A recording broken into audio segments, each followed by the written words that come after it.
kasusnya tadi kira-kira kasus sebagai lawyer? Biasa dalam proses hukum sidang hukum pidana tunda-menunda biasa, dalam perdata juga tunda-menunda biasa. Makin lama makin bagus sebenarnya buat proses hukum yang baik dan benar. Tapi kemudian kan masa hukuman dari si terdakwa ini kan lebih panjang ya, karena dia sudah menjalani hukuman walaupun ditahan ya, tapi karena si Faris RM sebagai terdakwa ini memang mengakui bersalah juga menggunakan narkotika, dia dalam posisi mematuhi apapun proses hukum yang berlangsung, termasuk apapun putusan yang akan diputus oleh majelis.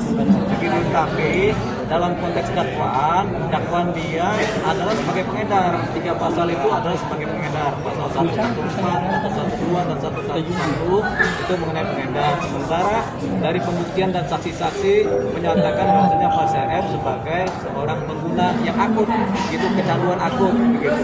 Dan dia tidak terbukti mengedarkan. Nah, posisi ini tentunya menjadi dilematis oleh pihak kejaksaan. Makanya kenapa ditunda 2 kali? Karena ini perkara kemudian menjadi perkara atensi di Kejaksaan Agung yang biasanya sampai Kajati analisanya, kemudian ini ditarik ke Kejaksaan Agung untuk dianalisa dan akan diputus secara hati-hati gitu. Nah, penundaan ini menunjukkan gejala-gejala ke sana di mana proses pembuatan tuntutan yang hati-hati ini sedang dijalankan oleh kejaksaan, yaitu Kejaksaan Agung, Kajati, dan Kajari. Dalam konteks ini kita berpikir yang positif karena berkemungkinan apalagi sudah ada kebijakan dari BNN di mana pengguna harus direhab sebagai korban, tentunya pihak Kejaksaan Agung juga harus memikirkan ini atau melihat ini sebagai suatu pertimbangan. Karena sebagai suatu pertimbangan disinilah kehati-hatian Kejaksaan Agung yang kemudian mencoba membuat tuntutan.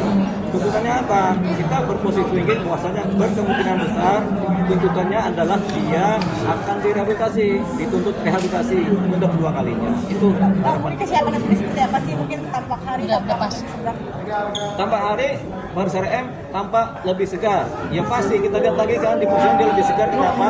Karena hal-hal yang membuat dia menjadi depresi sudah hilang.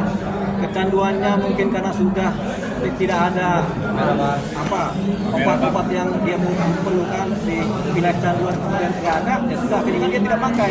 Karena tidak pakai kemudian mungkin ada pertobatan juga dalam dirinya sehingga dia lebih dekat kepada Tuhan. Dia dulu mulai nilai-nilai yang menyebabkan kecanduan mulai pelan-pelan memudar. Jadi dia menjadi lebih sehat. Apalagi nggak ngerokok kan. Kemudian mungkin treatment atau penanganan di wilayah penahanan juga bagus sehingga dia tampaknya lebih sehat. Intinya orang sehat itu biasanya tidak depresi, tidak stres. Jadi tampaknya dia tidak depresi dan tidak stres sehingga segar sekarang.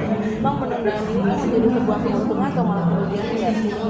Tidak ada konteks untung dan rugi dalam penundaan ini. Kalau ini kita lebih kepada melihat gejala-gejala apa yang terjadi sehingga ini ditunda 2 kali oleh pihak kejaksaan. Tapi oleh pihak kejaksaan kan ini mereka menunda karena kehati-hatian dalam memutuskan tuntutan seperti apa yang akan dibuat oleh mereka. Jadi perlu rapat, perlu gelar, perlu analisa, perlu mempertimbangkan apa yang disampaikan oleh institusi lain, khususnya oleh BNN, perlu mempertimbangkan juga apa-apa yang kemudian berkembang di masyarakat dan yang menjadi perhatian masyarakat.